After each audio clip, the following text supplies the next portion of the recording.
नमस्कार। बिहार एएनएम 10/709 को लेकर क्या है अपडेट? सुप्रीम कोर्ट में किसकी होगी जीत?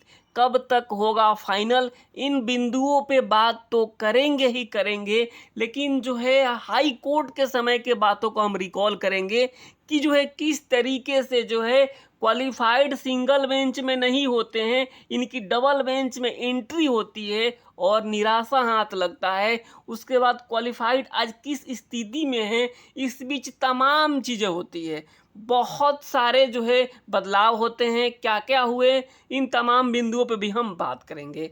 तो आइए हम वीडियो को स्टार्ट कर लेते हैं। सबसे पहले हम बात करेंगे हाई कोर्ट से, शुरू करते हैं किस तरीके से जो है हाई कोर्ट के पहले भी जो है आपको कुछ बातें बताते हैं। सरकार फॉर्म निकालती है और फॉर्म निकालने के बाद से आवेदन होते हैं, तमाम चीज़ें हो जाती है।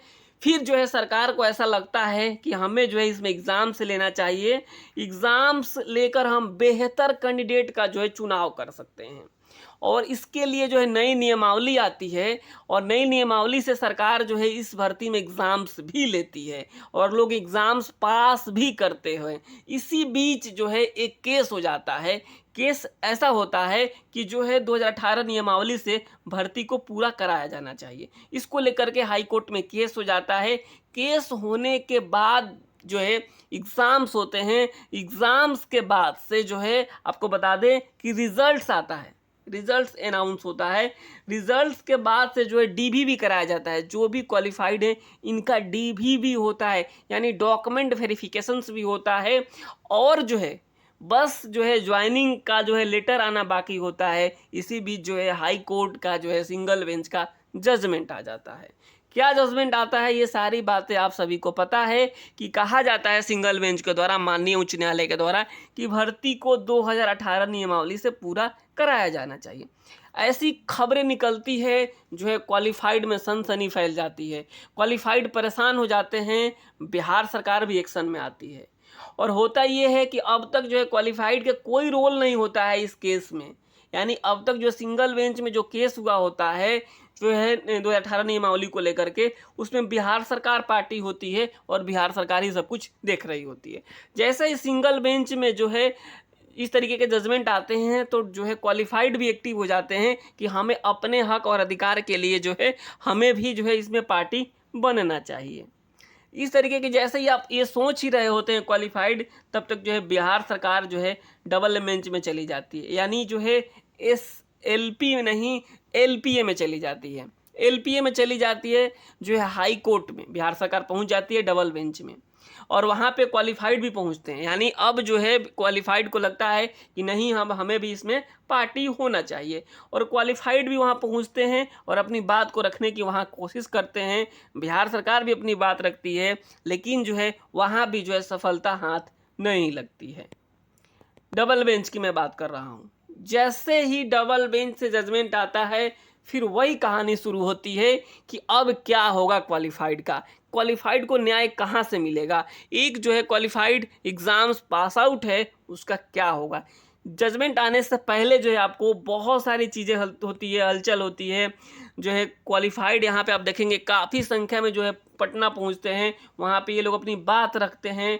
जो है नियुक्ति के लिए जो है स्वास्थ्य मंत्री से लेटर लिखते हैं कि जो है हमें हमारी ज्वाइनिंग कराई जानी चाहिए। तमाम चीज़ें होती हैं। यहाँ पे देखिए, ये मैं आपको पुराना न्यूज़ ही दिखा रहा हूँ। यहाँ पे आप BTSC का ऑफिस भी देख सकते हैं। तमाम लोग वहाँ पहुँचते हैं और अपनी बात को रखने की कोशिश करते हैं सिंगल बेंच में जजमेंट के बाद से, क्योंकि अभी तक डबल बेंच का जजमेंट आया नहीं होता है। तो ये सारी चीज़ें होती है। ये जो जितना हो सकता है क्वालिफाइड के द्वारा सारी चीज़ें ये लोग करते हैं, और वहाँ पे बड़े बड़े मीडिया चैनल्स भी इसे कवर करते हैं। यहाँ पे देखिए न्यूज़ बिहार 18 के द्वारा भी इसे कवर किया जाता है और सारी चीज़ें होती है। उसके बाद से ऐसा होता है कि डबल बेंच का, वही मैंने बताया आपको, कि फिर जजमेंट आता है और जो है बिहार सरकार के पक्ष में नहीं जाता है और ना ही क्वालिफाइड के पक्ष में जाता है। फिर मामला जो है अब ऐसा निकल कर आता है कि अब फिर से क्वालिफाइड सदमे में आ जाते हैं कि अब हमें न्याय कहाँ से मिलेगा। हम एग्ज़ाम पास करके कब तक जो है दर दर की ठोकरें खाते रहेंगे। फिर क्वालिफाइड जो है एकजुट होने की कोशिश करते हैं और होते भी हैं। यहाँ पे आप देखेंगे, और बिहार सरकार भी जो है कहती है कि हम इसके खिलाफ जाएंगे। बिहार सरकार भी कहती है कि हम इसके खिलाफ जो है सुप्रीम कोर्ट जाएंगे, क्योंकि बिहार सरकार का जो स्टैंड है बिहार सरकार का जो स्टैंड है हाई कोर्ट से ही कि जो है हाई कोर्ट के समय से ही कि जो है हम हर हाल में क्वालिफाइड को नौकरी देना चाहते हैं, ये स्टैंड है। जो सच बात है मैं वही बता रहा हूँ आपको। तो हाई कोर्ट के बाद से जो है जो सुप्रीम कोर्ट जाने की बारी आती है, तो यहाँ पे आप देखेंगे जो एक लेटर निकलता है, पहले तो जो है फैसला सुरक्षित रखा जाता है, उसके बाद से जो है आपको दिखेगा एक रास्ता साफ हुआ। यहाँ पे देखिए मैं पुराना न्यूज़ ही आपको दिखाऊंगा। एएनएम बहाली पर जो है सुप्रीम कोर्ट जाएगी बिहार सरकार, ये बातें निकल कर आती है। यानी यहाँ तक आपने समझ लिया कि जो है अब क्वालिफाइड के पक्ष में अभी तक जो है बिहार सरकार थी, यानी जो हाई कोर्ट के सिंगल बेंच डबल बेंच हो, और अब सुप्रीम कोर्ट भी जाने के लिए यहाँ पे देखेंगे एएनएम बहाली पर जो है कोर्ट जाएगी बिहार सरकार, ऐसी खबरें निकल कर आती है। तो क्वालिफाइड को राहत मिलती है, क्योंकि जो है क्वालिफाइड भी तो चाह रहे हैं कि हमारी नौकरी हो, और बिहार सरकार भी चाह रही है कि क्वालिफाइड की नौकरी हो।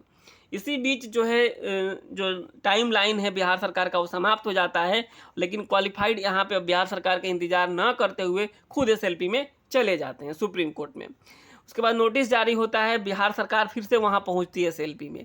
तो अब जो आप यहाँ पे देखेंगे कि जो भी चीज़ें हुई वहाँ पे, हाई कोर्ट से लेकर के सुप्रीम कोर्ट तक, हाई कोर्ट से जो लेकर के सुप्रीम कोर्ट तक, हर जगह जो है क्वालिफाइड बिल्कुल जो है खड़े रहे हैं, क्योंकि ये लोग एग्ज़ाम पास आउट कैंडिडेट हैं।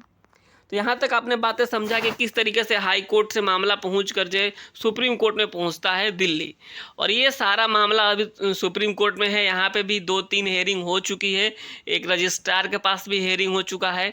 अब यहाँ तक केस पहुँचा है कि अब नोटिस जो है इसमें जारी कर दिया गया है। नोटिस किसको जारी किया गया है आपको पता होना चाहिए। नोटिस जो है जो रिस्पोंडेंट 4 रिस्पोंडेंट है, एक जो है रिस्पोंडेंट नंबर 1 जो है कौन, अर्चना जी, और उसके बाद से आती है बीना जी या फिर उषा जी, और संभवतः जो है पिंकी जी। ऐसे 4 लोग हैं जो बीना जी के द्वारा जो है जो रिस्पोंडेंट नंबर 4 हैं, इनके द्वारा काउंटर सबमिट कर दिया गया। काउंटर एफिडेविट के माध्यम से जो भी जवाब देना था नोटिस का इन्होंने सबमिट कर दिया है। अभी अर्चना जी, पिंकी जी और उषा जी 3 लोग बचे हुए हैं जिन्हें अभी भी सबमिट करना है। तो संभवतः उम्मीद की जा रही है कि ये लोग भी जल्दी सबमिट कर देंगे। ये बातें आप लोग समझे होंगे यहाँ तक कि जो है अभी ये स्टैंड है। जो नोटिस जारी हुआ इन चारों के अलावा जो है क्वालिफाइड को नोटिस जारी होता है, बिहार सरकार को भी होता है, और तमाम जो लोग हैं उनको होता है। लेकिन अब जैसे ही ये केस रजिस्ट्रार के पास पहुंचता है नोटिस होने के बाद से, तो क्वालिफाइड की तरफ से एक आवेदन लगाया जाता है कि हम लोग खुद जो है यहाँ पे पिटिशनर हैं, हमें जो है इससे राहत दे दी जाए जो है काउंटर एफिडेविट सबमिट करने से। तो जो है यहाँ पे ये बातें मान्य हो जाती है, यानी अब जो है क्वालिफाइड को कोई काउंटर एफिडेविट सबमिट नहीं करना है। ये सारी चीज़ें हो जाती है। अब मामला यहाँ तक पहुँचा है कि अब रजिस्ट्रार के पास जो है 15 नहीं 18 तारीख को सुनवाई हो सकती है। 18 तारीख को जो है 18/10 को जो है डेट मिला हुआ है। यहाँ पे देखेंगे 18/10 को जो है डेट मिला हुआ है सुनवाई के लिए रजिस्ट्रार के पास। तो जो पिछला जो सुनवाई होता है उस दिन जो है सारे केस को मर्ज करने की बात की जाती है, यानी जो भी 7 एसएलपी है, कौन कौन 7 एसएलपी आप सभी को मैं बता दूं। एक जो है डिम्पल कुमारी जी का, एक जो है अंजलि जी का, एक जी है पूजा जी का, एक है जेवा जरीन जी का, एक है सुषमा कुमारी का, एक है कांति कुमारी का, और एक नया एसएलपी हुआ है और सीमा कुमारी का संभवतः। इस तरीके से यहाँ पे देखेंगे 1 2 3 4 5 6 7 टोटल 7 एसएलपी हो गया, और एक बिहार सरकार का, यानी टोटल 8 एसएलपी हैं। अब जो है 7 एसएलपी को मर्ज करने की बात कह दी गई है, क्योंकि जो नया एसएलपी किया गया है उसमें अभी डिफेक्ट लगा हुआ था, अब ये डिफेक्ट फ्री हो गया है। यानी जो लास्ट सुनवाई हुई थी उस दिन ये बातें निकल कर आई कि अब सारे केस को एक साथ मर्ज कर दिया जाए, और जो अगला सुनवाई हो उसमें तमाम चीज़ें निकल कर आ जाए। तो अगला जो सुनवाई कर दिया गया टेंटेटिव डेट 18/10 को, 18/10 को रजिस्ट्रार के पास ही सुनवाई होने वाली है। ये आखिरी सुनवाई हो सकती है रजिस्ट्रार के पास। इसके बाद से ये सारा चीज़ जो है यहाँ पे पेपर वर्क ओके हो जाएगा। उसके बाद ये जज साहब के पास पहुँचेगा, या इस जज साहब के पहुँचने के पहले ये जो है हो सकता है कि सिंगल बेंच में भी पहुँचे, में भी ऐसी संभावना है। तो अभी जो है आप इस बात को समझिए कि अभी जो है अब आपका जो ये केस है प्रोसेस में है। इसको लेकर के बात आती है जब यहाँ इस जज डबल बेंच है वहाँ पे जब पहुँचेगी, उसको लेकर तैयारी सब कुछ शुरू कर चुका है। संविदा की तरफ से 4 सीनियर वकील रखा जा रहा है। क्वालिफाइड की तरफ से अब तक जो है खबरें निकल कर आई है, 1 सीनियर वकील को फिक्स किया जा चुका है, पी गिरी सर को। और बाकी एक अंजलि जी का भी टीम है, अगर वे लोग रखते हैं सीनियर वकील तो उनके बारे में भी हम आपको बताएंगे। और जो सुधांशु जी, शेखर जी की जो टीम है, इनके द्वारा भी गिरी सर को रखा गया है। लेकिन जहाँ पे 4 जो सीनियर वकील रहेंगे संविदा की तरफ से, वहीं ऐसा किया जा रहा है कि क्वालिफाइड की तरफ से कम 2 बड़े सीनियर वकील रखे जाएं, 2 बड़े सीनियर वकील रखे जाए। जो सुधांशु या शेखर जी की जो भी टीम है, इन लोगों ने निर्णय लिया है, जैसा मुझे इन्होंने सूचित किया है, कि हम लोग एक और वकील को रखने की कोशिश कर रहे हैं। इससे हम सभी को जो भी क्वालिफाइड बहन है अगर हमारे साथ जुड़ना चाहती है तो स्वेच्छा से जुड़ सकती है, वो सारी चीज़ें देख सकती है। ये अच्छी बात है। अगर मैं इस बात को मानता हूँ कि अगर नॉट क्वालिफाइड यानी 2018 वाले अपने जॉब के लिए जो है 4 वकील रख सकते हैं, तो जो एग्ज़ाम पास हैं उनको कम से कम 2-3 तो रखना ही चाहिए, ताकि जो है मुकाबला बराबरी का हो। देखिए, आप वकील का कितना भी फौज खड़ा कर ले, लेकिन फैक्ट को आप नहीं बदल सकते हैं। फैक्ट को नहीं बदल सकते हैं। फैक्ट ये है, जो है फैक्ट और एक्ट कभी नहीं बदलता है। जो फैक्ट है, फैक्ट ये है कि आप एग्ज़ाम पास किए हैं। और शायद मुझे ऐसा अभी तक कोई केस सुनने को नहीं मिला है जिसमें इतना सारा प्रोसेस हो चुका हो, एग्ज़ाम्स भी हो गए हो, डीवी भी हो गया हो, और जजमेंट इस तरीके से आया हो कि नॉट क्वालिफाइड का नौकरी देने के लिए। ऐसा कोई जजमेंट है हम मेरे जानने में नहीं है। अगर आप है तो आप कमेंट बॉक्स में ज़रूर बताइएगा आप लोग। तो अब जो है चीज़ें निकल कर आई है कि अब सारा मामला जो है सुप्रीम कोर्ट में है। अब ये 18 को जो सुनवाई होगी, उसके बाद एक फाइनल हेयरिंग हो सकता है, या उसके पहले सिंगल बेंच में जाए तो जाए, नहीं तो एक दिन फाइनल ही हेयरिंग होगा। और उसके पहले सबको 14 तारीख के पहले सबको जिसको जिसको काउंटर एफिडेविट सबमिट करना है उन्हें सबमिट कर देना होगा, क्योंकि जो है ये सुप्रीम कोर्ट माननीय सर्वोच्च न्यायालय का आदेश है कि जो है 14 के पहले आपको सबमिट कर देना है। तो ये सारी चीज़ें अब तक यही हुई है। तो अब जो एक बात बार बार पूछी जाती है कि जो है कब तक जो है ये भर्ती क्लियर होगी, कब तक ये भर्ती क्लियर होगी। देखिए, कब तक ये भर्ती क्लियर होगी, ऐसा तो जो बिल्कुल करेक्ट अनुमान नहीं लगाया जा सकता है, क्योंकि ये जो है सुप्रीम कोर्ट का मामला है।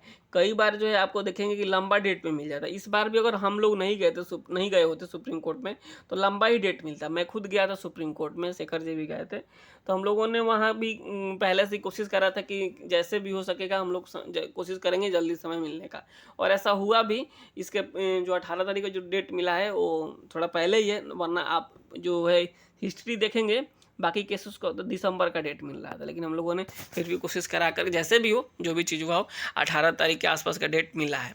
तो ये सारी चीज़ें हुई हैं। आप सब इस बात को समझिए कि मामला अब यहाँ तक पहुँचा है कि ये भर्ती आखिरी स्टेज में। अगर आप यहाँ से अगर क्वालिफाइड हैं, अगर आप यहाँ से अगर आप पीछे हटते हैं, अगर आप यहाँ से पीछे हटते हैं, तो ये जो है फिर आपको नया फॉर्म अप्लाई करना होगा, नया एग्ज़ाम्स पास करना होगा, फिर से जो है आपको डीवी कराना होगा, तब जाके आपकी नौकरी हो सकेगी, अगर आप सब में क्वालिफाई करते हैं।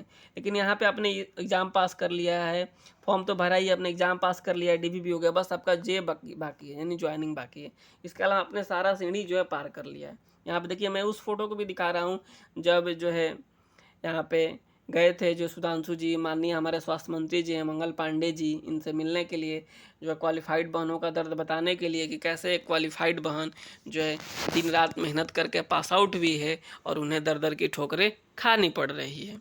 तो ये सारी चीज़ें हैं जिसको आप सभी समझ रहे होंगे। और एक और बात है, जो कहा जाता है कि सुप्रीम कोर्ट में जो है कई जजमेंट्स लगे हुए हैं, क्या उन जजमेंट्स को बदला जाता है? तो मैं आपको बता दूं, यहाँ पर आप देखिए, सुप्रीम कोर्ट ने पलटा गुजरात हाई कोर्ट का जो है 28 साल पहले का मामला। यानी जो है ज़रूरत पड़ेगा तो जो है सुप्रीम कोर्ट जो है अपने पुराने जजमेंट को भी बदलता है। ऐसा नहीं है कि जो एक बार जजमेंट दे दिया गया वही जजमेंट रहता है। इस समय आपको परेशान नहीं होना है। तो देखिए, सबके लिए हमारा एक कॉमन मैसेज यही बताएंगे कि आप सभी क्वालिफाइड हो, नॉट क्वालिफाइड हो, किसी को परेशान नहीं होना है। ज़्यादा समय आपको यूट्यूब पे देना नहीं है।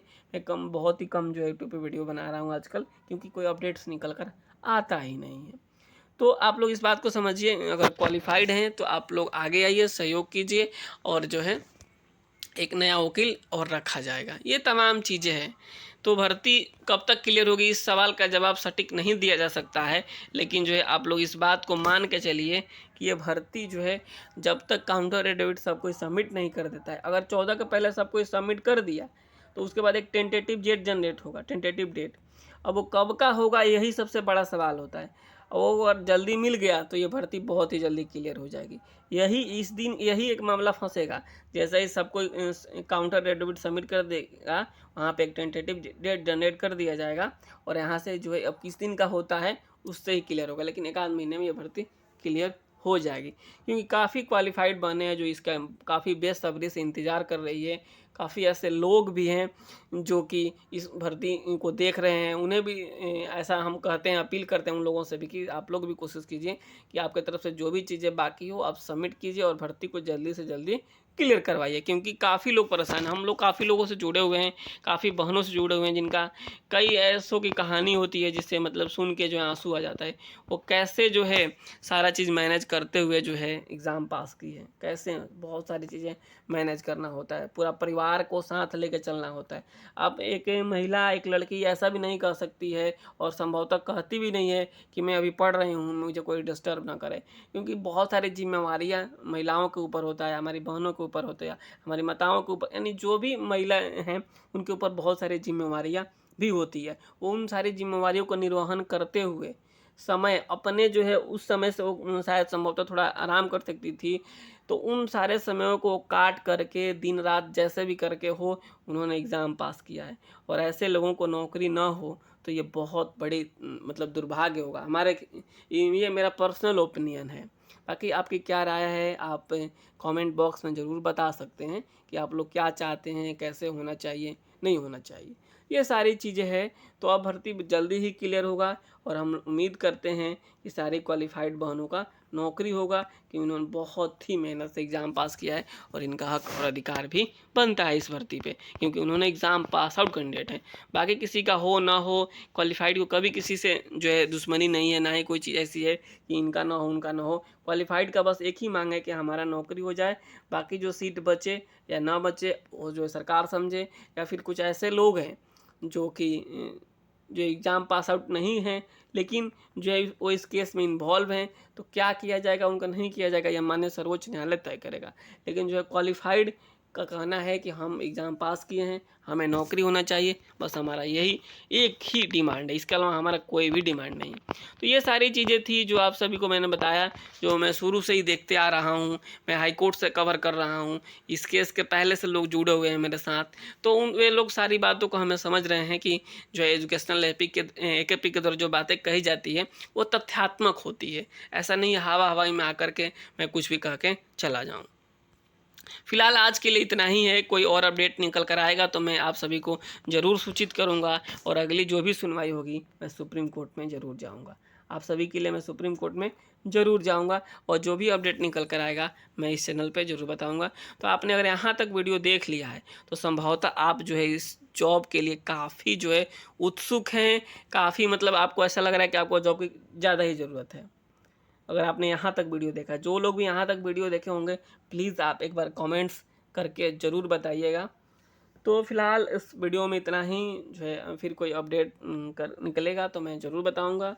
आप सभी को नमस्कार, धन्यवाद। आप सभी अपना ध्यान रखिए, ख्याल रखिए और आप जो अगर पढ़ाई संभव है तो आप पढ़ाई भी करते रहिए और जो आप अगर जॉब करते हैं तो जॉब भी करते रहिए। ज़्यादा जो है सोशल मीडिया पे आपको समय देने से कोई फ़ायदा होने वाला नहीं है। अगर आप किसी ग्रुप में नहीं जुड़े हैं तो आप हमारे ग्रुप में भी जुड़ सकते हैं। अगर आप क्वालिफाइड हैं तो मैं नीचे लिंक भी दे दूँगा। ये सारी चीज़ें हैं, कोई भी डाउट हो तो आप लोग मुझे मैसेज भी कर सकते हैं। आप सभी को मेरा नंबर भी होगा 72 899 59 436। मैं चाहता हूं कि जो भी हमारी बहन है उनको सही जानकारी मिले, वो सही जगह रहे और जो क्वालिफाइड का जीत हो, उन्हें न्याय मिले, एग्ज़ाम पास किए हैं उन्हें नौकरी मिले। फिलहाल इतना ही, नमस्कार, धन्यवाद।